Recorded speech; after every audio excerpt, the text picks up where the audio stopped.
আরেকজন ভাই প্রশ্ন করেছেন যে হুজুর মাযহাব মানা ফরজ কি না। আসলে এই বিষয়টি একটু ব্যাপক অর্থে বলতে হবে, সংক্ষিপ্তভাবে আর উত্তর দেওয়া একটু কঠিন। মাযহাব মানে কি? মাযহাব মানে পথ, মাযহাব মানে মত, মাযহাব মানে তরিকা। তো এখন মাযহাব মানে যদি বিশ্বনবীর মাযহাব হয়, যে আল্লাহর হাবিবের রাস্তা, আল্লাহর হাবিবের পথ, আল্লাহর হাবিবের মত, তাহলে এটা ফরজ।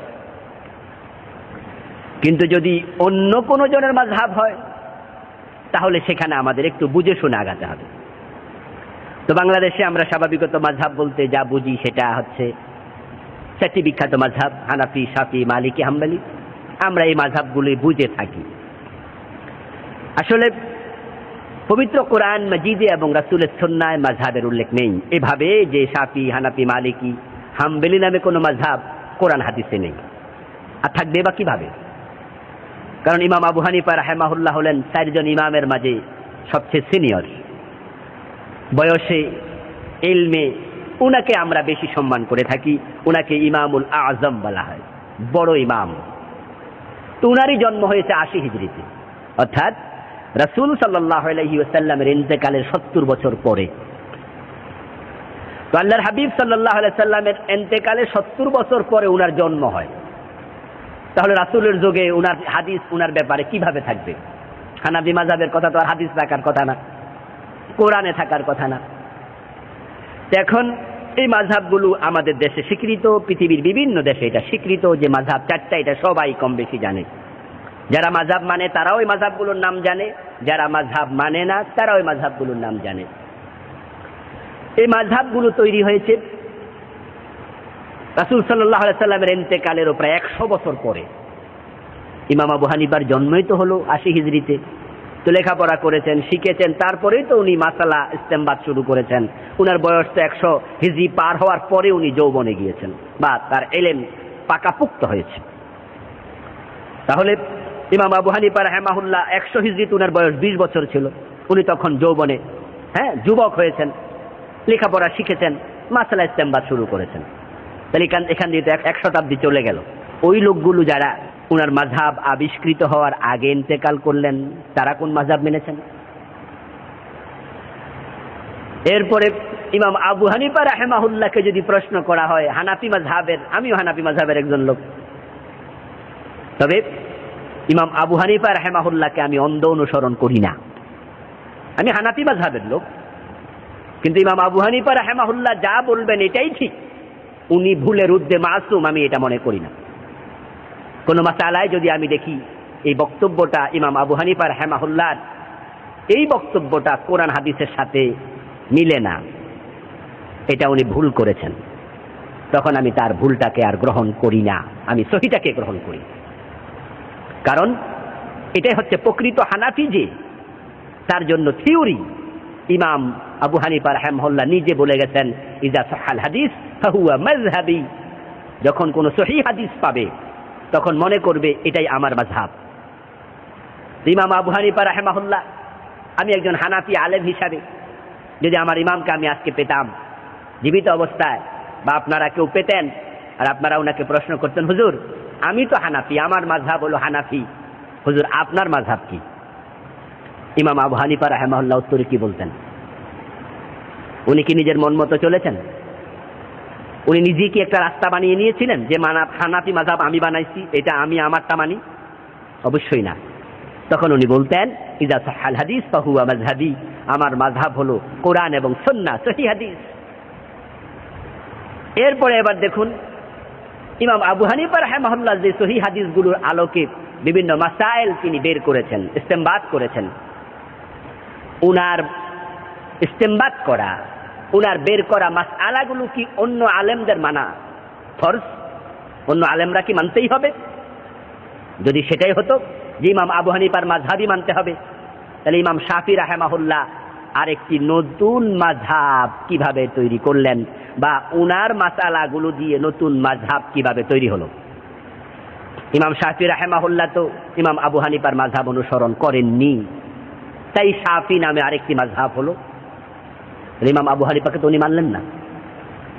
এবং ইমাম শাফি রাহেমাহুল্লাহর জন্মের আগে ইমাম মালিক রাহেমাহুল্লাহর জন্ম হলো, উনি মদিনার মানুষ ছিলেন, তাহলে উনিও তো হানাফি মাযহাব অনুসরণ করলেন না। আর আহমদ ইবনে হাম্বল রাহেমাহুল্লাহ, উনার জন্ম হলো এই তিনজন ইমামের পরে,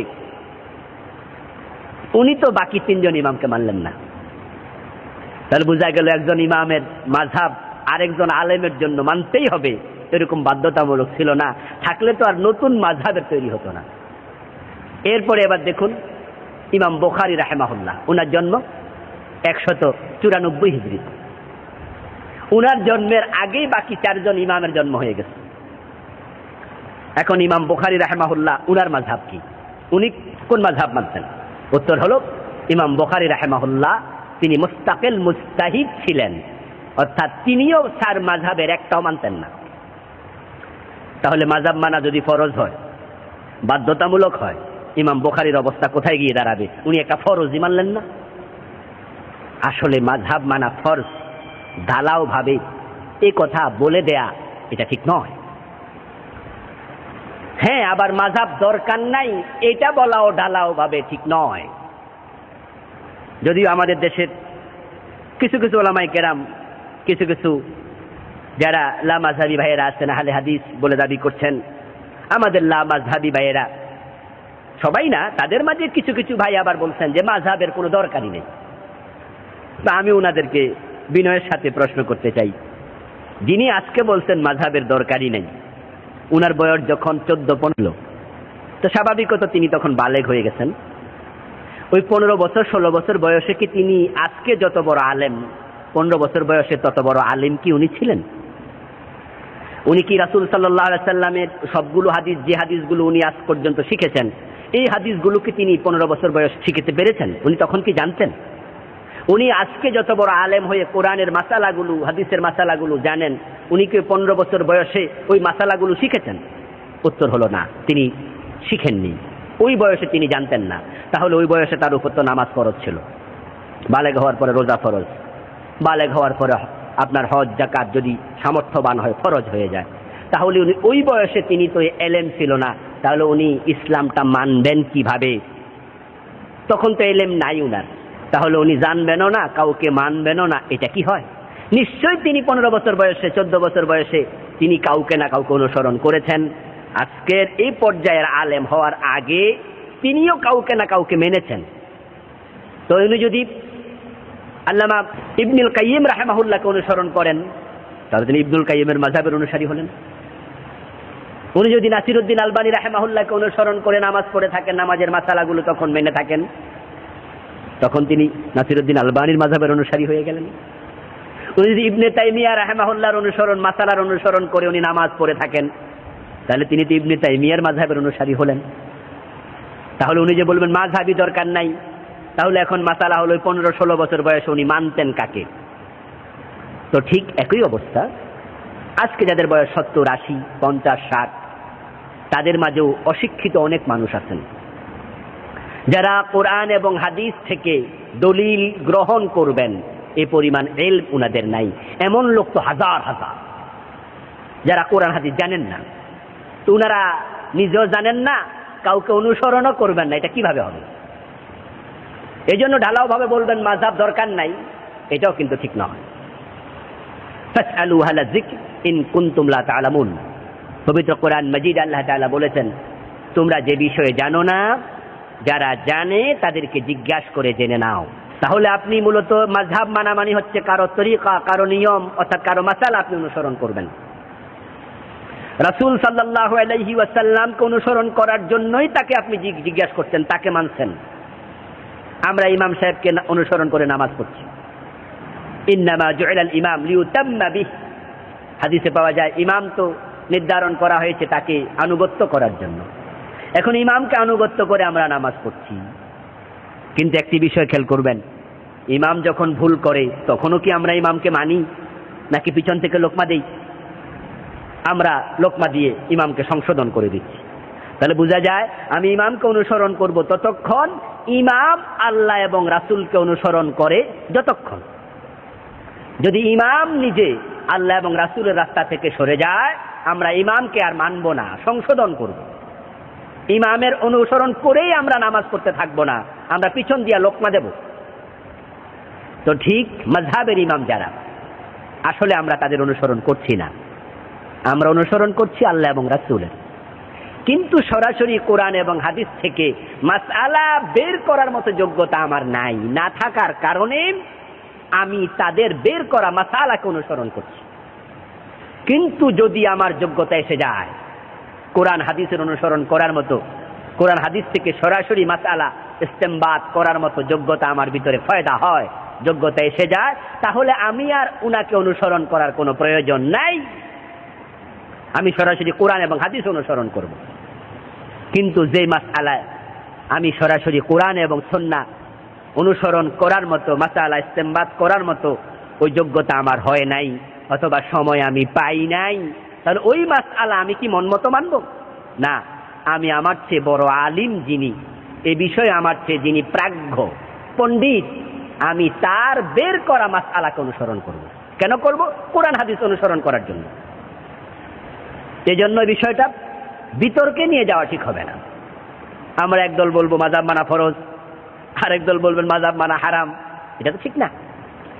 ফরজ বলার কোনো ডকুমেন্ট তো নেই, ফরজ তো আল্লাহ কর্তৃক নির্ধারিত হয়, সরাসরি কোরআনের আয়াত লাগবে, হাদিসে মুতাওয়াতির লাগবে, তাহলে ফরজ সাব্যস্ত হবে। তাহলে আপনি কোথায় পেলেন এটা? তখন তো মাযহাব তৈরি হয় নাই, হাদিস কোরআনে কোত্থেকে আসবে? কিন্তু হ্যাঁ, ইমাম আবু হানিফা রাহিমাহুল্লাহ সহ অন্যান্য ইমামরা তারা কেউ বলে যাননি যে তোমরা আমাকে মানো, বরং ওনারা বলেছেন তোমরা কোরআন সুন্নাহ মানো। কিন্তু কোরআন সুন্নাহ সরাসরি মানার জন্য পর্যাপ্ত পরিমাণ ইলম যাদের নাই, তারা যারা জানে তাদেরকে অনুসরণ করবে। তো ঠিক একই প্রশ্ন আমি করতে পারি আহলে হাদিসদের ভাইদের, যারা লামাজাবি ভাইয়েরা আছেন। আমিও কিন্তু আহলে হাদিস, এই অর্থে যে আমি হাদিসকে অনুসরণ করি, এই অর্থে কিন্তু আমিও আহলে হাদিস। অর্থাৎ আমার কাছে যখন সহিহ হাদিস স্পষ্ট হয়ে যাবে, তখন আমি ওই সহিহ হাদিস থেকে মাসালা যখন নির্ধারিত করতে পারবো, তখন আমি হাদিসটাকে মানবো, কোনো ব্যক্তিকে নয়। কিন্তু আহলে হাদিস নামে যে একটি গোষ্ঠী আমাদের দেশে এখন বের হয়েছে, আমি ওই ভাইদেরকে বলতে চাই যে আপনাদের মাঝে যারা মূর্খ মানুষ আছে, অশিক্ষিত লোক কি আপনাদের মাঝে নেই? আছে। হাল চাষ করে, ব্যবসা বাণিজ্য করে, ক্লাস 5-6 পর্যন্ত লেখাপড়া করেছে, হ্যাঁ, আলেম না, একবারে জেনারেল শিক্ষিত মানুষ। উনাকে যদি জিজ্ঞাসা করি ভাই আপনি, আমি আহলে হাদিস, আপনি কি হাদিস পড়েছেন? কয় না হুজুর, আমি তো মাদ্রাসায় পড়ি নাই। তো মাদ্রাসায় না পড়ে উনি আহলে হাদিস হইল কেমনে? এটা হাস্যকর ব্যাপার। তাহলে উনি কেমনে আহলে হাদিস হলেন? আসলে উনিও নিজের অজান্তেই কাউকে না কাউকে অনুসরণ করছেন। উনি মুখে বলছেন যে আমি আহলে হাদিস, বাস্তবে উনি হাদিস পড়তেই জানে না। তো আহলে হাদিস কেমনে হলো? উনি অনুসরণ করছেন কাউকে না কাউকে। তো উনি যদি কাউকে অনুসরণ করেন, তিনি তো মাযহাব মানলেন। তাহলে মাযহাব মানার প্রশ্নটা কখন আসবে? যখন ইলম কালাম থাকবে না। আর যাদের আলহামদুলিল্লাহ পর্যাপ্ত পরিমাণ ইলম আছে, ওই ব্যক্তি তো লাইট হাতে নেবে, যে ব্যক্তি রাস্তা ভালো দেখে না। আর যখন দিনের বেলায় আলো আলো থাকে, তখন তো কেউ হাতে লাইট নিয়ে চলে না, সাহায্য লাগে না, সে নিজে দৌড়াচ্ছে। তো যাদের নিজের ইলম নেই, সে তখন ফাসআলু আহলা যিকর ইন কুনতুম লা তা'লামুন, তখন সে যে জানে তাকে অনুসরণ করবে। এটাই হচ্ছে মূল কথা। তাই আমরা এই বিষয়ে বাড়াবাড়িতেও যাব না, ছাড়াছাড়িতেও যাব না। আমরা যারা মাযহাব মানি, আমরা আল্লাহ এবং রাসূলকেই মানি। প্রকৃত অর্থে আমরা মাযহাব মানব ততক্ষণ, আমাদের ইমামরা কোরআন হাদিস মানবেন যতক্ষণ। আমাদের ইমামদের যেখানে ভুল হবে, আমরা সেখানে ইমাম সাহেবদের ভুলটাকে ওভারলোক করব। আমরা ছেড়ে দেব উনার বিষয়টা আল্লাহর সাথে, উনার বিষয় আমরা ছেড়ে দেব। কিন্তু আমরা ইমামের ভুল জেনেও ভুলটাই ধরে রাখবো, এটা আবার জায়েজ নেই। কিয়ামতের মাঠে কোন মাযহাব মানা লোক যদি ইমাম আবু হানিফা রাহিমাহুল্লাহকে বলে, হুজুর আল্লাহ তো আমাকে অমুক বিষয়ে ধরছেন, আমি তো আপনার অনুসরণ করছিলাম, ধরে করে তো আজকে এই মাযহাব নাকি মাসলা নাকি ভুল ছিল, এখন তো আমি ধরা পড়লাম। ইমাম সাহেব তখন প্রশ্ন করবেন, আমারে মানতে তোমারে কি আমি কইছিলাম? আমি তো এটা বলি নাই, আমি তো বলেছি যা সাহাল হাদিস ফাহুয়া মাযহাবি, তুমি সহিহ হাদিসটা মানো, তুমি আমাকে কেন মানলে? তখন কিন্তু আপনি আর কোনো জবাব দিতে পারবেন না। এজন্য আসুন আমরা গোড়ামি পরিত্যাগ করি, আবার বাড়াবাড়িও পরিত্যাগ করি। আল্লাহ আমাদের তৌফিক দান করুক, আমিন।